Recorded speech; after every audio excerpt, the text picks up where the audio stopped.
ప్రస్తుతం మనం బాపిరాజు కొత్తపల్లి పూరి జగన్నాథ్ గారి స్వగృహంలో అయితే ఉన్నాము. ఇక్కడ వాళ్ళ మదర్ అమ్మాజీ గారు అయితే ఉన్నారు. సో ఆవిడతో మాట్లాడి పూరి జగన్నాథ్ గురించి మరిన్ని విషయాలు అయితే తెలుసుకుందాం. సో అమ్మాజీ గారు నమస్తే అమ్మ, ఎలా ఉన్నారండి? ఎలా ఉన్నారు? బాగానే ఉన్నాను. అయితే పూరి జగన్నాథ్ గారు ఎక్కడ పుట్టారు? పిఠాపురం హాస్పిటల్ అనండి. పిఠాపురం హాస్పిటల్లో. అయితే పూరి జగన్నాథ్ గారు ఇప్పుడు ఒక పెద్ద డైరెక్టర్ కదండి. సో చిన్నప్పుడు ఎలా ఉండేవారండి అందరితో? చిన్నప్పుడు ఎలా ఉండే, అతనికి 7 క్లాస్ చదివిన దగ్గర నుంచి దృష్టి అంతా సినిమా మీదే ఉండేది. ఏడో తరగతి నుంచి కూడా డ్రాయింగ్ వేసుకోవడం, ఏదో చేసుకోవడం, పక్క రూమ్ ఉంటే రూమ్లో పోవడం, అక్కడ ఉండేవాడు. తిండి ఉండేది కాదు. నేనే దెబ్బలాడేదాన్ని. దేటమ్మా నువ్వేంటే వర్క్ రాస్తున్నాను అనేవాడు. వర్క్ వచ్చారు ఫాదర్ గారు అనేవారు. ఆ ఇంట్రెస్ట్ అలాగే ఉండేది. డిగ్రీ చేసాడు అనకాపల్లిలో డిగ్రీ చేశారు. కాలేజీకి వెళ్ళేవారండి సరిగ్గా? కాలేజీకి వెళ్ళి పాస్ అయ్యాడు. మళ్ళీ ఏ అమ్మాయి చదవమని వాళ్ళ నాన్నగారి కోరిక, ఏ అమ్మాయి చదవమని. కానీ ఇతనికి ఇష్టం ఉండేది కాదు. ఇష్టం లేకపోయినా సరే వెళ్ళేవారు అతని దగ్గరికి. ఇక్కడ కైలాసపట్నాన్ని పెట్టారు. అతను ఎక్కడి నుంచో రిటైర్ అయిపోయి వచ్చాను అతను ఏఎంఐ. అక్కడికి వెళ్ళేవాడు. కానీ నాతో వచ్చి నాకు ఇంట్రెస్ట్ లేదమ్మా, నాన్నేటి నన్ను చదవమంటున్నాడు, నాకు సినిమాలోకి వెళ్ళిపోదామని ఉంది అనేవాడు. అంటే ఏంటి యాక్షనా లేకపోతే డైరెక్షనా, ఏంటిది నీవు అని అంటే డైరెక్షన్కి వెళ్ళిపోతాను, నాతో చెప్పు, నేను చెప్పలేకపోతున్నాను, మాట్లాడలేకపోయా. అంటే అప్పుడు వాడికి ఇంట్రెస్ట్ ఉన్నట్లేదు. మీరు బలాత్కారంగా వెళ్ళమంటే వెళ్తున్నట్టు ఉన్నది. కానీ అంటే నీతో చెప్పాడా అంటే వాడి ఉద్దేశం వాడికి నడతను పెట్టి నేను అంటున్నాను, అంతేకాని నాకు చెప్పలేదు. అది ఏ ఇంట్రెస్ట్ ఉందో కూర్చోబెట్టి అడిగేయండి, మనకెందుకు బలిని తోస్తే చదువుతారేటి, కూర్చోబెట్టి అడిగేయండి అన్నాను. అంటే అడిగారు.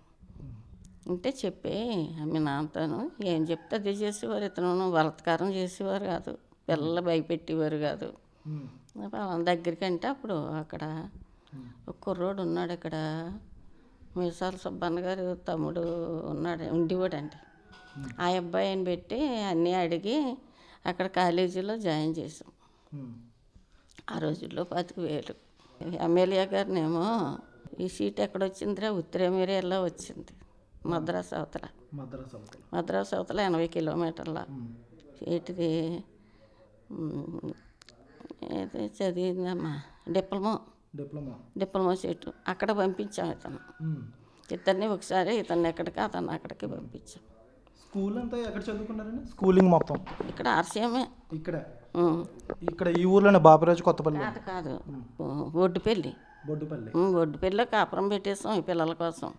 ఆర్సీఎం స్కూల్ అంటే అందులో సీటు దొరకడమే పెద్ద కష్టంగా ఉండేది. అప్పుడు ఎన్ఐ పాత్ర గారు ఉండేవారు, పాపం ఇచ్చారు. అంటే తెలివితేటలు పెట్టి జాయిన్ చేసుకుంటేవారు. ఈ ముగ్గురు అక్కడే చదివారు. సాయి కూడా డిప్లొమా కోడూరులో చదివాడు. ఈ అబ్బాయి ఏమో అక్కడ ఉత్తరేమేరియాలో చదివాడు. ఇతనేమో అనకాపల్లి కాలేజీలో చదివాడు. చదివాడు. అయిపోయిన తర్వాత ఏం చేస్తావు అని అడిగారు. ఏ అమ్మాయి చదవాలని ఉంది నాకు అని అంటే నాకు ఇంట్రెస్ట్ లేదు అన్నాడు. అక్కడికి వెళ్ళిపోదామని ఉన్నాను.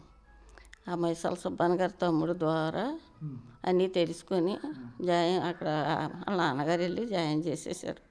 చేతికి ఒక 10,000 ఇచ్చి పంపించాం. కానీ 12 సంవత్సరాలు కష్టపడ్డాడు బాబు. అలాంటిది ఎవరికి ఏ బిడ్డలకి రాకూడదు. బాగా కష్టపడ్డాడు. పంపలేకపోయేవాళ్ళం మేము డబ్బులు. అప్పుడు మా పరిస్థితి, మాకు భూములు గొడవలు అయ్యి పోట్లాట. మా అత్తారు మాకు ఆస్తి లేదు, ఇది మా అమ్మగారిది అనమాట. ఇక్కడే ఉండి పోట్లాడేవాళ్ళం.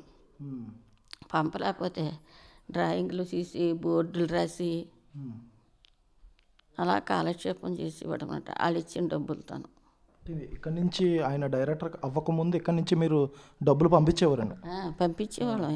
కానీ చాలీ కాదు, సరిపోయి కాదు. సరిపోక అతను కష్టపడి బోర్డులు చేసి కథలు రాసి కథ పట్టుకొని ప్రతి అతని దగ్గరికి వెళ్ళి సినిమాలు తీయమని నడిచి కాళ్ళనడక నడితే నేను ఒకసారి వెళ్ళేసరికి కాళ్ళు ఇలా పొంగిపోయినాయి, సాక్షులు రాలేదు. సాక్షులు రాకపోతే ఏడ్చేసాను నేను, ఎందుకమ్మా ఇలాగా అని. ఇంటికి వచ్చేసి చుట్టాలతో అలా మాట్లాడుతున్నారు నన్ను, ఎందుకు ఆస్తుంది ఇక్కడ వ్యవసాయం చేసుకొని బతికేదానికి ఎందుకు అలాగెలాగని నన్ను తినేసేవారు. అంటే వాళ్ళు ఏదో అంటారమ్మా, నీకెందుకు ఇదంతాను, నువ్వు పట్టించుకోకు, దేవుడు ఎప్పుడన్నా చూస్తాడు మనల్ని, ఎందుకు చూడ్డు అనేవారు. అలా కష్టపడ్డాడమ్మా.